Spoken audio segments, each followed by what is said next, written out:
புதுச்சேரியில் காணாமல் போன சிறுமி பாலியல் துன்புறுத்தலுக்கு உள்ளாக்கி கை கால்கள் கட்டி கொடூரமாக கொலை செய்யப்பட்டிருப்பது தெரிய வந்துள்ளது.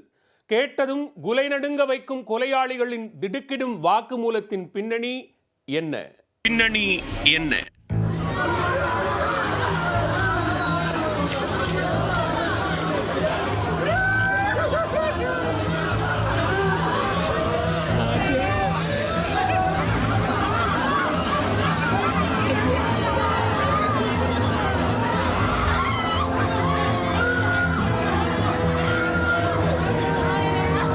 புதுச்சேரி மாநிலம் முத்தியால்பேட்டை சோலை நகரைச் சேர்ந்த 9 வயது சிறுமி அங்குள்ள பள்ளியில் 5ஆம் வகுப்பு படித்து வந்தார்.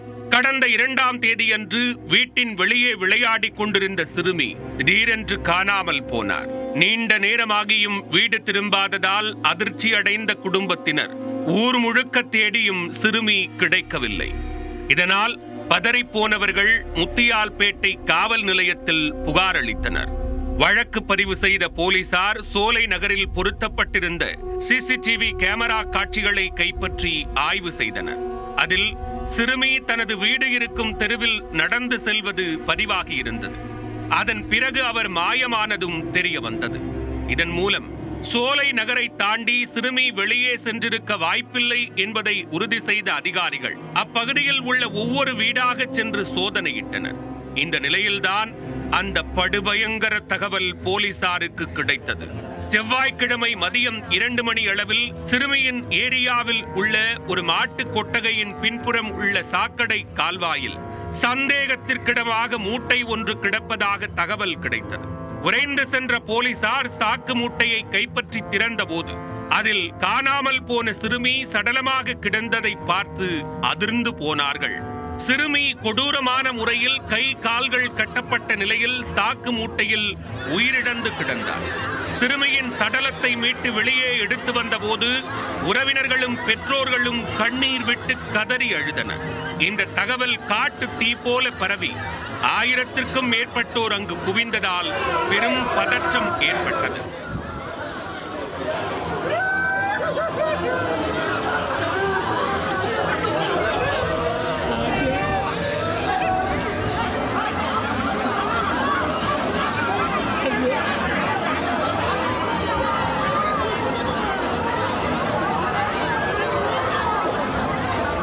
பின்னர் நீண்ட போராட்டத்திற்கு பின் சிறுமியின் உடலை மீட்டு போலீசார் உடற்கூராய்விற்காக அரசு மருத்துவமனைக்கு எடுத்துச் சென்றனர்.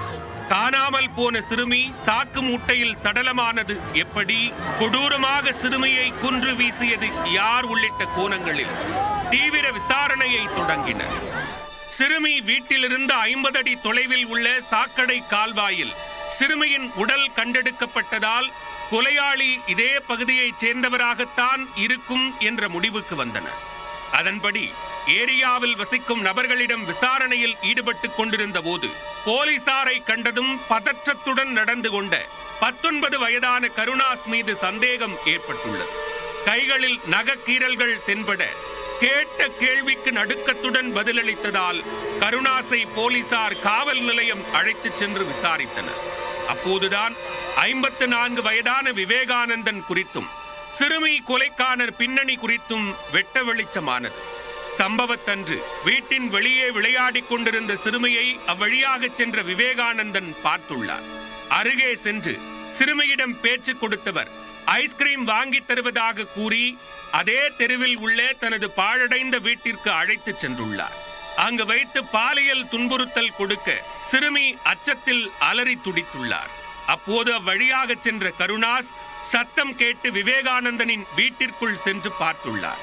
சிறுமியிடம் பாலியல் அத்துமீறலில் ஈடுபட்டுக் கொண்டிருந்ததை பார்த்த கருணாஸ் தானும் அந்த வக்கிர செயலில் ஈடுபட்டுள்ளார்.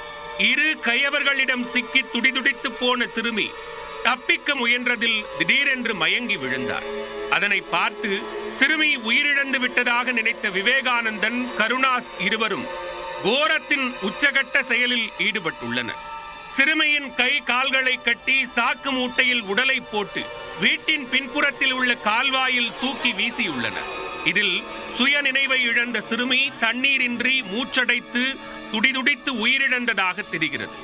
இந்த கோர சம்பவம் விசாரணையில் தெரிய வர விவேகானந்தன், கருணாஸ் இருவர் மீதும் போக்சோ பிரிவின் கீழ் வழக்கு பதிந்து தொடர் விசாரணை மேற்கொண்டு வருகின்றனர்.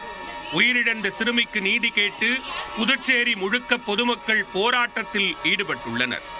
கைதானவரின் வீட்டின் முன்பு குவிந்த பெண்கள் ஆர்ப்பாட்டத்தில் ஈடுபட்டனர். மேலும் கொலையாளிகளுக்கு உடனடியாக உரிய தண்டனை பெற்றுத்தர வேண்டும் என பொதுமக்கள் ஆதங்கம் தெரிவித்துள்ளனர். இந்த நிலையில் 9 வயது சிறுமியின் கொடூர கொலை தற்போது நாடு முழுவதும் பெரும் அதிர்வலைகளை ஏற்படுத்தியுள்ளது.